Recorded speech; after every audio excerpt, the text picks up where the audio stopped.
Hello everyone, and welcome to Season 2 of Releasing the Unreleased. Unreleased games are so interesting to me because of just how much you end up learning about video game development and the people within it.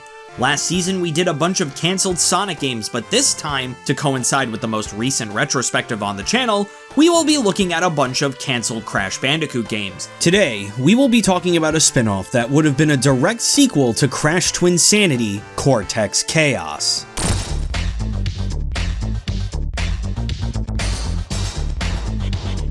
What's interesting about what this game would have been is that they didn't even lock down what the structure and story of the game would have been at this point. They just knew that they wanted to make a spin-off of the Crash series where the main character was Dr. Cortex. There were three possible stories that would have been implemented within this game.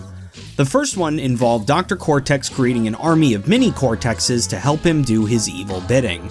This game would have played a lot like Pikmin, having Cortex be able to control the mini-Cortexes to carry certain objects, throw bombs, and other things to solve puzzles. The second, and my personal favorite concept for this story, was actually inspired by Mega Man of all games. Cortex would have been kicked out of the Evil Scientist League for working with Crash Bandicoot back in Crash Twinsanity, and Cortex would have had to defeat the rest of the villains. Each stage of the game would have been themed after all of the different scientists that you would fight throughout the game. Returning from previous games, we would have seen Dr. Embryo, Dr. Engine, Dr. Entropy, Dr. Entrance, and Dr. N-Oxide. Guess he got his doctorate in racing? There would have been newcomer scientists as well to come into Cortex's way, including an Egyptian mummy scientist named Dr. Entombed, a clown scientist named Dr. Entertain, and a plant-based scientist named Dr. Entangle. The last concept that they had for this game was going to be a game focusing on the relationship between Cortex and Nina. They didn't really have anything much further than that, other than knowing that there would have been an upgradable weapon system for the player to play with. With all of these wacky and zany ideas to follow up on this cult classic, why was this spin-off cancelled before you could even get a story down?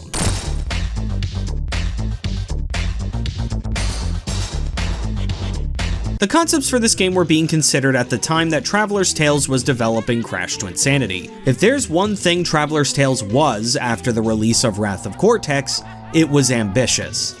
They wanted to bring Crash into the open world, give him a story, develop all of their characters, and make this franchise the wacky, zany masterpiece it was meant to be. Unfortunately, the universe had other plans. Crash Twinsanity is infamous for having a very, very difficult production. For one thing, a lot of the stuff that they wanted to put into the game kept working incorrectly. It was getting so ambitious and so much that the developers of Crash Twinsanity had to cut half of the content out of the game just to release it on time. Hell, they even joke about it in Crash Twinsanity. When they go to the 10th dimension, Cortex says this: "Come now, as we explore a new dimension!" It should have been 2 new dimensions, but we ran out of time. They kept having to delay and delay and delay the game, and because of how much trouble Crash Twinsanity was turning out to be, unfortunately, Traveler's Tales had to scrap Cortex Chaos in the process. It was said that Universal wanted to put it on the back burner to use as an idea for later, but it's been almost 20 years since then. I don't think Cortex Chaos is happening. So why did Cortex Chaos get cancelled? It was because Crash Twinsanity's development was just that much of a nightmare.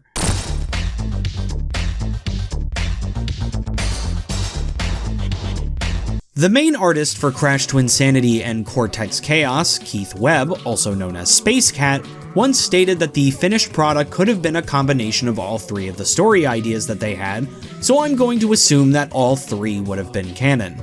Honestly, out of all the games that we've talked about on this show so far, this is the one I'm the most pissed off we didn't get. This game sounds like it would have been so much fun and really fleshed out the world of Crash Bandicoot. Hell, we would have gotten more scientist characters too. Imagine the roster of Crash Team Racing Nitro Fueled if that happened. We would have found out more about Nina too, which would have been a really interesting exploration into the Cortex family. This game could have done so much for the Crash Bandicoot franchise and the building of its wacky world, but of course, we had to get Crash of the Titans instead. It's such a shame when the cool games die. We miss out on the world building, fun gameplay, and new characters. Much like Tiara Bubowski from Sonic Extreme, we will never see the likes of Entombed, Entertain, and Entangle ever. It's such a damn shame. That concludes today's episode of Releasing the Unreleased. What did you guys think of Cortex Chaos? Are you a fan of the idea of Crash Bandicoot having spin-offs? Put your thoughts in the comments below and let me know what series you want me to cover next on Releasing the Unreleased. We also have merch in the description below, so if you want to enrich your gameplay experience, I'd take a look. I'd like to give a special shout out to Andrew's Retro Games for being the most well-esteemed guest of them all. If you want a special shout out in every video, as well as getting these videos as soon as I'm done editing them, as opposed to when they're scheduled to come out, make sure you become a channel member because it is 100% the best way for you to support the channel. And with that, I'm Bottles, and I bid you, my well-esteemed guests, adieu.